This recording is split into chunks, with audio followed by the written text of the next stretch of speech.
इस कार्यक्रम के प्रायोजक हैं कृषि एवं किसान कल्याण मंत्रालय, भारत सरकार। हर जोखिम से निकल कर फसल आए, सुरक्षित हो जाए।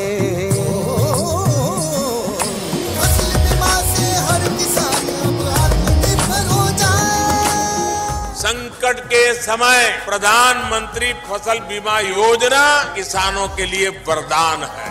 अब सूखा पड़े या बाढ़ आ जाए कोई डर नहीं, अब ओले पड़े या कीट पतंगे फसल खा जाए कोई फिक्र नहीं, क्योंकि हमने लिया है प्रधानमंत्री फसल बीमा।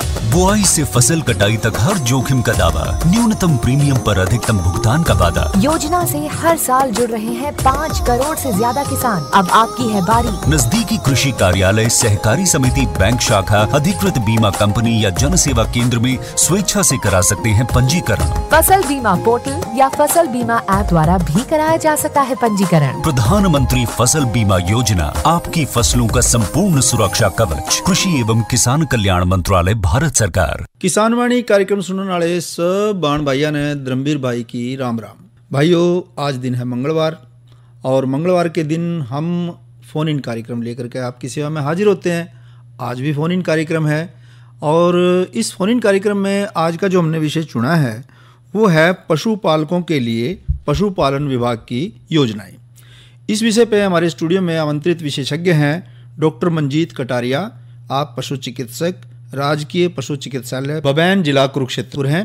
डॉक्टर साहब से बातचीत करेंगे कृष्ण भाई। जो स्टूडियो में जो भी भाई फ़ोन करने का इच्छुक है और फ़ोन पे कोई पशुओं से संबंधित कोई जानकारी लेना चाहता है तो उसका कार्यक्रम में बहुत स्वागत है। तो उनको चाहिए कि स्टूडियो में फ़ोन करें। हमारा फ़ोन नंबर है 221 322। कुरुक्षेत्र का STD कोड है 01744। तो जो भी भाई मोबाइल से फ़ोन करेंगे उनको ख़ास तौर से फ़ोन नंबर से पहले STD कोड लगाना है, या जो कुरुक्षेत्र ज़िले से बाहर से भी जो भाई फ़ोन करेंगे उनको भी चाहिए कि वो फ़ोन नंबर से पहले कुरुक्षेत्र का STD कोड ज़रूर लगा लें। तो आइए सुनते हैं कार्यक्रम। डॉक्टर मंजीत सिंह से बातचीत करेंगे कृष्ण भाई। हमारे स्टूडियो में स्वागत है। आज हम जो चर्चा का विषय लेकर के आए हैं, आज हम उनसे बातचीत करेंगे कि पशुपालकों के लिए पशुपालन विभाग एवं डेयरी विभाग के द्वारा क्या क्या योजनाएं चलाई जा रही हैं आजकल, उसके बारे में आप किसान भाई हैं या दूसरे भाई हैं जो डेयरी का काम करते हैं, उन योजनाओं के बारे में जानकारी दें। कृष्ण जी, पहले तो आपको नमस्कार और आपके माध्यम से आपके आकाशवाणी का सुनने वाले जितने भी श्रोता हैं सभी को मेरी बहुत बहुत नमस्कार। आज जो विषय हमने लिया है वो है पशुपालन एवं डेयरी विभाग द्वारा पशुपालकों के हितकारी योजनाएं जो सरकार द्वारा चलाई जा रही हैं उनके बारे में विशेष तौर से चर्चा करेंगे आज जी। तो जैसे पिछली बार मैं आया था तो एक भाई का फ़ोन इन प्रोग्राम में लाइव फ़ोन आया था कि डॉक्टर साहब हमारे जो है ना पशुओं के बीमे नहीं हो रहे जी। तो मैं बाकी योजनाओं के बारे में शुरू करने से पहले आपको बता देता हूं कि अब जो है किसी भी योजना के लिए किसी भी पशुपालक को किसी हॉस्पिटल में या कहीं जाने की ज़रूरत नहीं है। सभी योजनाएं अब आपको सरल पोर्टल पे खुद जाके अप्लाई करनी है। तो इसमें सबसे पहले मैं आपको बता दूं कि अब जो है पंडित दीनदयाल उपाध्याय सामूहिक पशुधन बीमा योजना, जो पशुओं की बीमा योजना है, वो अब इस साल 2022-23 के लिए शुरू हो गई है। और जो भी पशुपालक भाई अपने दुधारू पशु का बीमा करवाना चाहता है तो वो सरल पोर्टल पे जाके और उस पर अप्लाई कर दे। जो सरल पोर्टल से उसको एक्नॉलेजमेंट नंबर मिलेगा जी, वो नंबर लेके अपने नज़दीकी पशु चिकित्सक से मिले और वहाँ से जो है पशुओं का बीमा हो जाएगा। तो ये जब पशुओं का जो बीमा होता है, ये इसका प्रीमियम जो पशुपालक को देना होता है वो 100 रुपये होता है। 40,000 रुपये तक की कीमत का अगर पशुपालक कोई अपना पशु का बीमा करवाता है जी।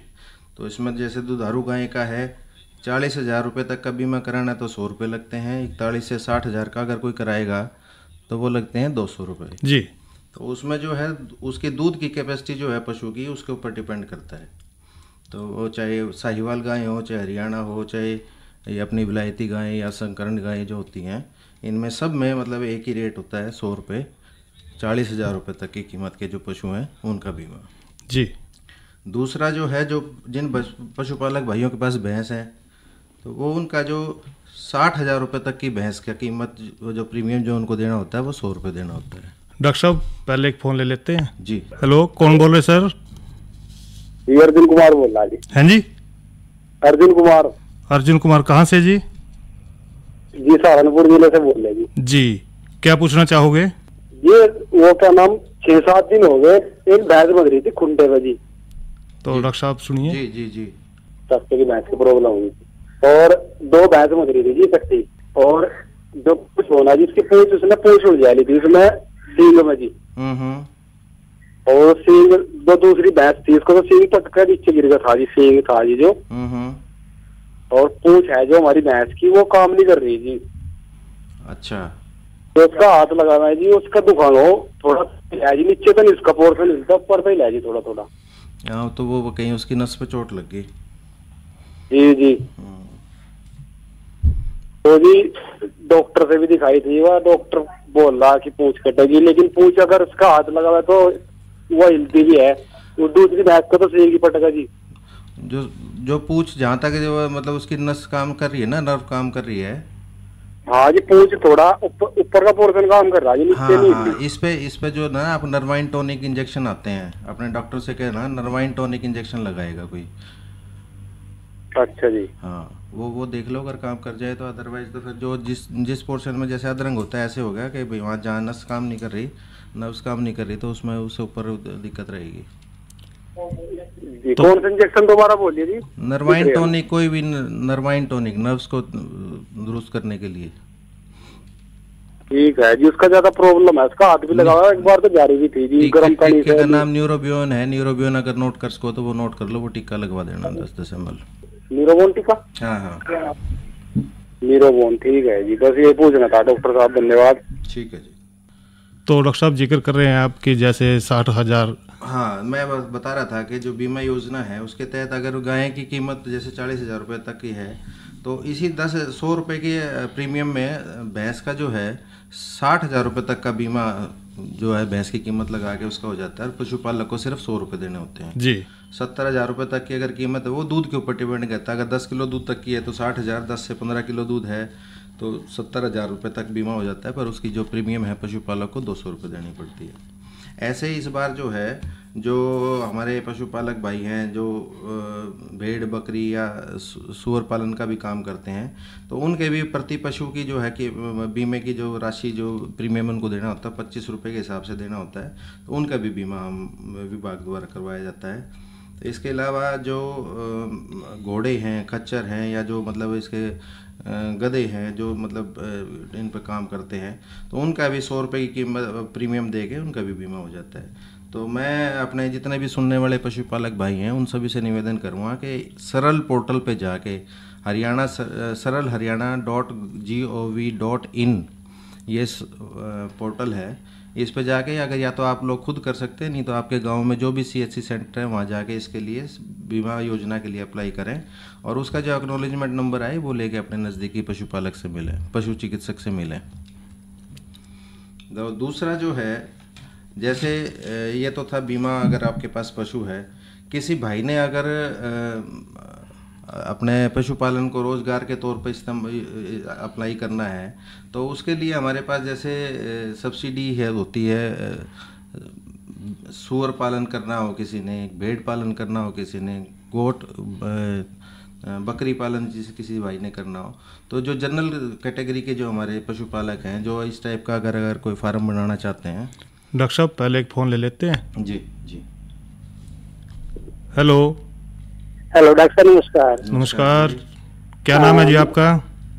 राम बोल रहे जी, कलाल माजरा से। जी, पूछिए क्या पूछना चाहोगे?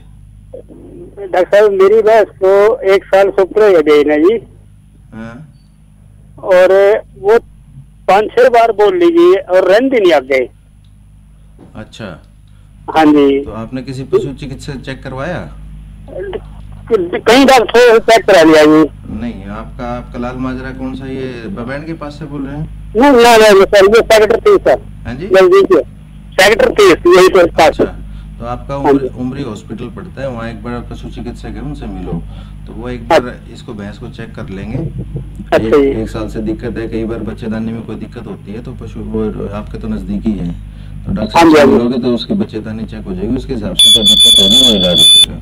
हाँ, दिखाई थी, यही तो दिखाई देगी एक बार जी। तो दवाई रखते थे। नहीं, दवाई रखने वाली बात नहीं है ये। इसमें जो है ना, कई बार बच्चेदानी में दिक्कत होती है, ओवरीज पे कोई दिक्कत होती है, तो वो हमारे पास हार्मोन्स होते हैं, तो उस हिसाब से आप अगर अपने पशु चिकित्सक के मिलेंगे तो वो उसका देख के अच्छे से इलाज कर देंगे। ऐसे ना किसी से दवाई रखवाओ। ठीक है सर। जी ठीक है। ठीक है सर। तो डॉक्टर साहब आप जानकारी दे रहे हैं। हाँ, मैं बता रहा था कि जैसे किसी भाई ने बकरी पालन का काम करना है, या भेड़ पालन का काम करना है, या सुकर पालन का काम करना है, तो जनरल कैटेगरी के लिए विभाग द्वारा जो है 25% सब्सिडी इन तीनों यूनिट्स पर दी जाती है। तो जैसे अगर मान लो किसी ने पिगरी पालन का काम करना है, सुकर पालन का काम करना है, तो उसमें 1 लाख रुपए का जो है हम लोन करवा देते हैं बैंक से, और उसमें 25% डायरेक्ट सब्सिडी होती है।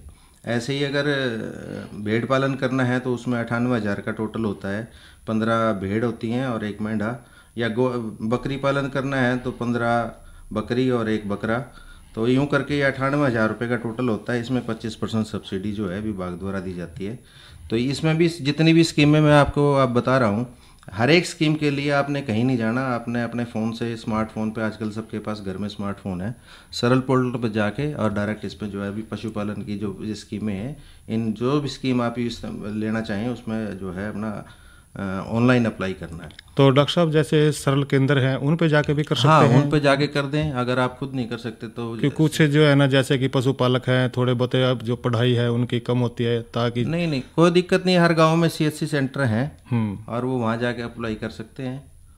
तो जो भी किसान भाई है ऐसा जो पशु पालना चाह रहा है, जैसे सूअर है, बकरी है, इनका पालन करना चाह रहा है, तो इसके बारे में जो है ना वो जा करके CHC सेंटर पे अपना रजिस्ट्रेशन करवाएं और इसके लिए, इस लोन के लिए अप्लाई कर दें वो, और अपना जो है ना परिवार पहचान पत्र जो है अपना साथ लेके जाएं, क्योंकि उसी के नंबर आधार पे, उसका जो नंबर है उसी के आधार पे आपका जो है ना अप्लाई होएगा उसमें। जी।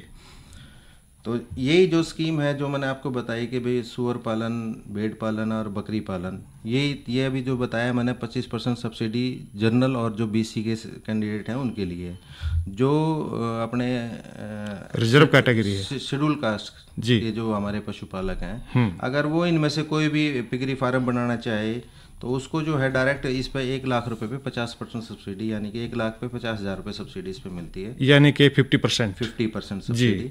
तो ये भी, इसको भी ऐसे ही उस पर सरल पोर्टल पे अप्लाई करना पड़ेगा। तो 10 सूरी और 1 सूर, इसको जैसे मतलब बैंक द्वारा लोन करवाया जाता है तो वो अपना ले सकते हैं। तो डॉक्टर साहब एक फ़ोन है। जी। हेलो, नमस्कार जी। डॉक्टर, क्या नाम है सर आपका? विकास कुमार। कहाँ से बोल रहे जी? मैं जिला कानपुर से बोल रहा हूँ जी। पूछिए, क्या पूछना चाहोगे? जी, शायद आवाज़ क्लियर नहीं है। तो ऐसे ही जो हमारे अनुसूचित जाति के पशुपालक हैं, वो अगर भेड़ पालन करना चाहें तो उसके लिए भी 15 भेड़ और 1 नर जो है उनको तो बैंक द्वारा दिलवाते हैं हम। तो उसमें 90% सब्सिडी जो है SC कैंडिडेट, SC कैटेगरी के जो हमारे पशुपालक हैं उनको विभाग द्वारा 90% सब्सिडी दी जाती है। तो टोटल मिला के मान लो 98,000 रुपये का ये एक यूनिट तैयार होती है भेड़ की, तो उसमें 88,200 रुपये करीब जो है उसको सब्सिडी मिल जाती है। तो यानी कि डॉक्टर साहब जैसे कि एक तो जो बैकवर्ड क्लास हैं, पिछड़ी जाति से हैं और जनरल जाति से हैं, उनको 25%, और जो भाई रिजर्व कैटेगरी से हैं, रिजर्व तो हाँ, रिजर्व नहीं, आप यूँ कह सकते हैं कि अनुसूचित जाति के जितने भी भाई हैं उनके लिए हाँ, कितना % बताया आपने? उसमें भेड़ और बकरी पे है 90% सब्सिडी जी, और अगर सूअर पालन करते हैं तो उसमें है 50%। जी। सूअर पालन के अलावा और गाय भैंस की यूनिट भी अगर कोई खरीदेंगे उसमें मैं आगे बताऊंगा, उसमें 50% सब्सिडी है। डॉक्टर साहब,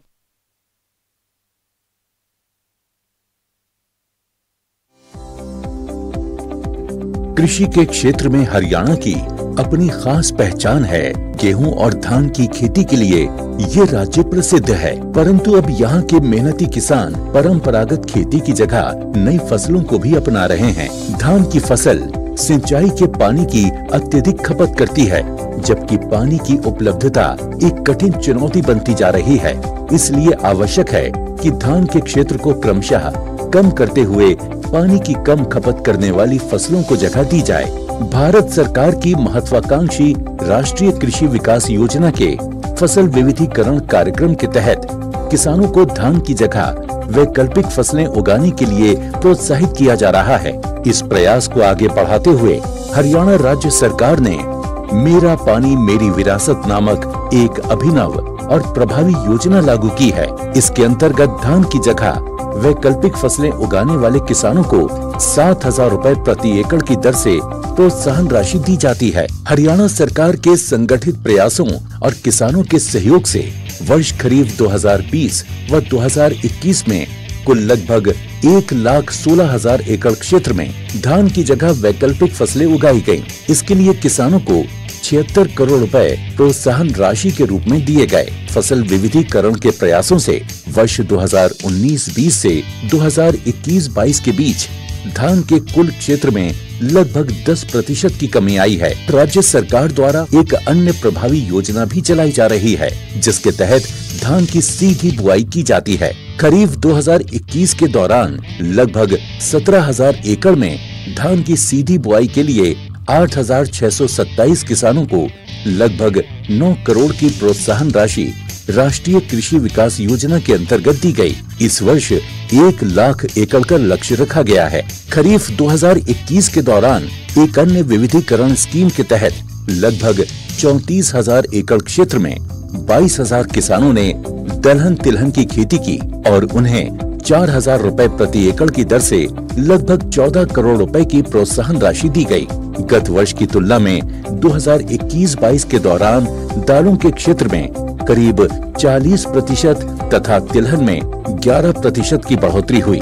भारत सरकार के सहयोग से राज्य सरकार के प्रयासों और योजनाओं ने फसल विविधीकरण की सफलता की अनेक कहानियां लिखी हैं।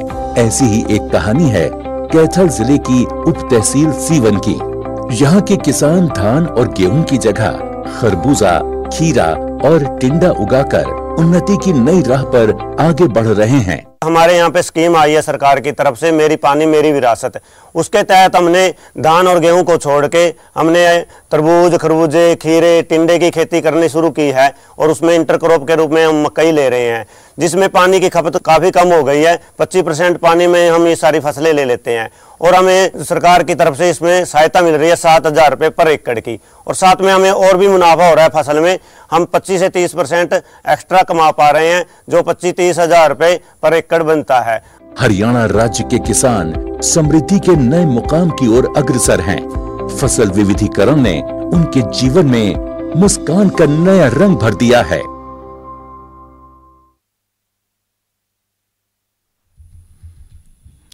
तो डॉक्टर साहब आगे क्या जानकारी देना चाहोगे? हाँ, मैं बता रहा था आपको कि जैसे हमारे अनुसूचित जाति के जितने भी पशुपालक हैं उनके जो सब्सिडी मैंने जैसे अभी डॉक्टर साहब अभी एक फोन ले लेते हैं जी। हेलो, नमस्ते सर। नमस्ते जी, कौन बोल रहे हैं? सर मैं दर्शन लाल लुक्की से जी। जी, क्या पूछना चाहोगे? सर एक मैं उसना चेक करवाई थी जी, तो उसने तीसरे चौथे दिन बच्चा गिर दिया, गबन थी। कितने दिन की थी? करीब 2.5-3 महीने की थी। अच्छा, तो चेक कराने से तो ज्यादा दिक्कत नहीं आती है, वो तो कुदरती ऐसा होता है कि भाई किसी को दिक्कत होगी कुछ अंदर। तो कितने दिन की बात होगी ये करीब 20-22 दिन हो गए हैं ये। अच्छा, उसके बाद अड़ंगा साफ हो गया? नहीं, अभी एक बार हीट में आई है कि दोबारा कब करवाए गबन? हाँ, एक ईट छोड़ के करा दो, कोई दिक्कत नहीं। एक ईट छोड़ के करा दो? हाँ, एक ईट छोड़ के करा दो।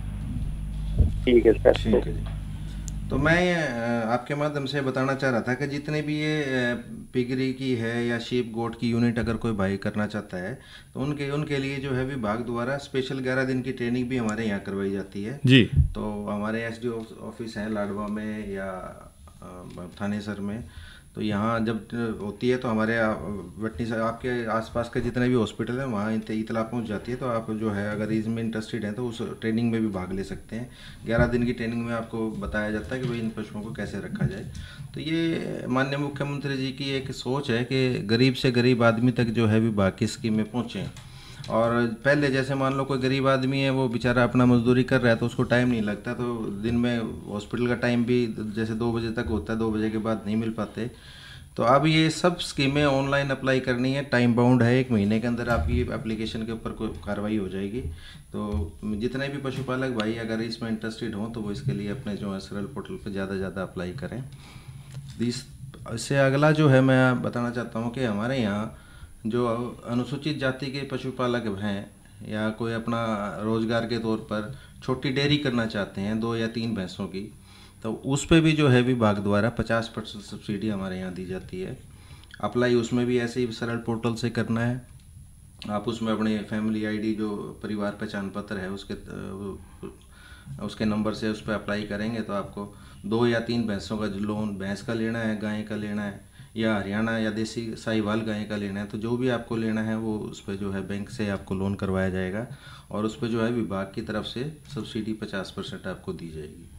तो इसमें अलग अलग कीमत है। जैसे मान लो कि 13 से 15 किलो तक की भैंस अगर आप ख़रीदते हैं तो उसकी कीमत विभाग द्वारा 85,000 रुपये तक लगाई जाती है, और अगर 15 किलो से ज़्यादा की दूध की भैंस है तो 95,000 रुपये तक की उसकी कीमत, और 20 किलो से ज़्यादा की है तो 1 लाख रुपये तक की कीमत। तो ऐसे जैसे दूध की कैटेगरी उसके पास भैंस या गाय जो खरीदेगा उसी हिसाब से उसकी कीमत लग जाएगी, और वो जो है बैंक से लोन हम करवा देते हैं। और एप्लीकेशन बैंक में जाती है, बैंक उसका देख लेता है, अगर सिबिल वगैरह ठीक है तो बैंक उसमें लोन सेंक्शन कर देते हैं। तो लोन होने के बाद 3 महीने बाद जो है उसके जो सब्सिडी के लिए वो एप्लीकेबल हो जाता है। तो ऐसे ही जनरल कैटेगरी के भाई जिनके पास मतलब कि उनके चारे के लिए अच्छी ज़मीन का इंतज़ाम है और बढ़िया शेड बना रखा है, तो 20 से 50 भैंसों तक की भी डेयरी बड़ी कर सकते हैं। और छोटी डेयरी अगर करना चाहे तो 4 भैंसों की या 4 गायों की कोई डेयरी अगर करना चाहें, 4 भैंसों की 4 गायों की या 10 भैंसों की 10 गायों की, तो ये 4 और 10 भैंसों की जो पशुओं की डेयरी है उसके लिए 25% सब्सिडी जो है विभाग द्वारा दी जाती है। और अगर मान लो आपने करनी है बड़ी डेयरी 20 पशुओं की या 50 पशुओं की, तो उसमें जो है जो साल का ब्याज बनता है बैंक का, उस ब्याज पे 75% सब्सिडी 5 साल के लिए। तो जितना भी उसका ब्याज बनेगा तो मतलब मैक्सिमम जो है उसमें 75% सब्सिडी उस ब्याज पे विभाग द्वारा जो है ना उसको हर साल एनुअली उसके जब ब्याज की स्टेटमेंट आती है तो वो विभाग द्वारा दी जाती है। तो आपको इन सब स्कीमों के लिए मैं फिर बार इस पे बोल रहा हूँ कि आप डॉक्टर साहब पहले एक फ़ोन ले लेते हैं जी। हेलो डॉक्टर साहब नमस्कार। क्या नाम है जी?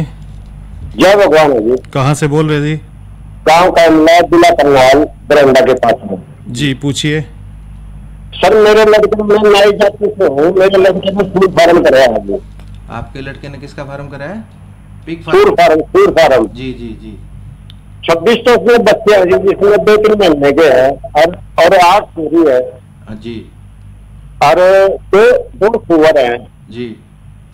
और मैं नई जाति से हूँ, क्या मेरे को सब्सिडी मिल सकती है जो मैं लोन लूँ? तो सब ये तो आपने ले ही रखे हैं, आपको सब्सिडी मिलेगी। आपको नया जब आप खरीदते हैं पशु, जब आप नया जो पशु खरीदेंगे आपको उनके लिए मिल जाएगी। आपके पास जितने हैं वो तो हैं। हाँ जी। अगर आप आपके बेटे के नाम से अप्लाई करेंगे या आप अपने नाम से करेंगे, 18 से लेके 55 साल की उम्र तक का व्यक्ति कोई भी कर सकता है। तो जो जब आप नए आपके पास जो है ये तो है। अगर आपको ये जो मैं बता रहा हूँ स्कीम, तो 10 मादा और 1 नर खरीदने की जो है आपको नए खरीदोगे तो आपको सब्सिडी मिलेगी। मैं नई जाति से कितनी सब्सिडी मिलेगी? नई जाति आप 25% सब्सिडी मिलेगी आपको। 25%? मतलब ट्रेनिंग लेने की जरूरत है इसमें? ट्रेनिंग ले लोगे आपके फायदे की है। वैसे कंपलसरी नहीं है कि आपको ट्रेनिंग लेनी है, पर आप अगर वहाँ भी विभाग द्वारा ट्रेनिंग होती है, वैसे यहाँ अम्बाड़ा में पिगरी इंस्टीट्यूट है वहाँ भी ट्रेनिंग होती है, तो ट्रेनिंग ले लोगे आपको पता लग जाएगा पशुओं कैसे रख रखाव करना है। सर ऐसा है, ऐसा लड़का है आपकी आवाज कट के आ रही है, मैं क्लियर सुन नहीं पा रहा। हेलो। मैं ये कह रहा हूँ, लड़का है अकाउंटेंट, उसने नौकर छोड़ रखा है फार्म पे। नहीं, नौकर तो चलो छोड़ रखे है काम करने के लिए, पर आपको भी तो पता होना चाहिए पशु को कैसे रखना है। तो अब हाँ, अभी नहीं उसका नॉलेज तो है सर। उसने अभी अब एक सूरज आई थी, उसको बच्चे को टिक्के टाके लगाए हैं, सूरज आई थी, वो नहीं तो है। हाँ, तो कोई दिक्कत नहीं है आपको। अगर इसको और बढ़ाना है तो विभाग द्वारा जो है ना आपको ये मदद करवा दी जाएगी। आप 10 मादा और 1 नर और खरीद सकते हैं, 25% आपको सब्सिडी मिल जाएगी। तो अच्छा सर। हाँ, 1 लाख रुपए की आपको यूनिट पड़ती है, 25,000 रुपये विभाग द्वारा आपको सब्सिडी दे देंगे। नहीं सर, मैं ये जानना चाह रहा हूँ, जैसे कोई तरह का ट्रेनिंग का कारण ट्रेनिंग का, हाँ मतलब ट्रेनिंग का कारण होगा तो भी लोन मिलेगा, नहीं मिलेगा? नहीं, ऐसा कंपलसरी नहीं है। ट्रेनिंग अगर आप करना चाहो तो कर लो। अच्छा, वैसे मिल सकता है? हाँ, मिल सकता है। आपको सरल पोर्टल पर जाके अप्लाई कर दो, आपको मिल जाएगा। बहुत धन्यवाद सर। जी डॉक्टर साहब, तो मैं जैसे बता रहा था आपको कि जैसे पशुपालकों के जो अपने जनरल कैटेगरी के पशुपालक हैं, उनके लिए भी 4 भैंसों से पशुओं से लेकर 10 की करनी है तो 25% सब्सिडी, और बड़ी करनी है तो उस पर इंटरेस्ट पे सब्सिडी है। इसके अलावा हमारे जो पशुपालन विभाग का जो है वो मोटो है कि थोड़ा सा नस्ल को बचा के रखा जाए। तो हमारे हरियाणा की जो बढ़िया नस्ल है, मुर्रा नस्ल की जो भैंस किसी पशुपालक के पास है, तो उसका अगर दूध 18 किलो से ऊपर है तो उसको हमें इंसेंटिव के तौर पे 15,000 से 30,000 रुपये तक इनाम देते हैं। तो अगर वो अच्छी प्योर मुर्रा भैंस है तो अपने नज़दीकी पशु चिकित्सालय में जाके मिले और डॉक्टर को नोट करा दे और सरल पोर्टल पे अप्लाई कर दे इसके मिल्क रिकॉर्डिंग के लिए। तो ऐसे ही हरियाणा और साहिवाल गाय में भी अगर असली ब्रीड आपके पास है, नस्ल पशु, आप अप्लाई करेंगे तो हमारे डॉक्टर आगे चेक कर लेंगे। तो जैसा आपका दूध होगा तो दूध के हिसाब से आपको जो है इंसेंटिव गवर्नमेंट की तरफ से दी जाती है। तो डॉक्टर साहब, आपने बहुत अच्छी जानकारी हमारे पशुपालक भाइयों को दी। जानकारी देने के लिए आपका बहुत बहुत धन्यवाद। धन्यवाद जी। अरे अरे अरे क्या कर रहा है? इधर इधर इधर हम बोल रहे हैं तेरे बीजू का। पुतला बोल रहा है? हाँ, पक्षियों से तो हम खेत को बचा लेते हैं, पर इन घातक रसायनों से कैसे बचाएं? मतलब? देख बेटा, तू जो ये अंधाधुंध रसायन मिलाता है ना, मिट्टी की सेहत बिगड़ने लगी है। और जब माटी ही कमजोर पड़ जाएगी तो उपज कैसे सेहतमंद होगी? अरे पहले ऐसा नहीं था। पूछना अपने बड़े बुजुर्गों से, कैसे फसल लहलहाती थी, शुद्धता झलकती थी। हाँ, माटी भी तंदुरुस्त और लोग भी।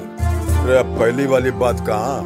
पर अब तो सब यही डाले हैं। सब नहीं, आज भी लाखों जागरूक किसान परंपरागत विधि से फसल उगा रहे हैं। खर्चा कम और उपज की कीमत भी बेहतर पा रहे हैं। सच है? रे बेटे, एक्सपीरियंस से बता रहे हैं, धूप में बाल सफेद नहीं किए हैं। हाँ। ठीक है भाई, मैं भी आज से जैविक खेती शुरू करूंगा। माटी से प्रेम की परंपरा है, परंपरागत खेती। तो ये था हमारा आज का किसान वाणी कार्यक्रम का अंक। इस कार्यक्रम के प्रायोजक थे कृषि एवं किसान कल्याण मंत्रालय, भारत सरकार। धर्मवीर भाई और साथ में कृष्ण भाई ने दो इजाजत। अच्छा भाइयों, राम राम।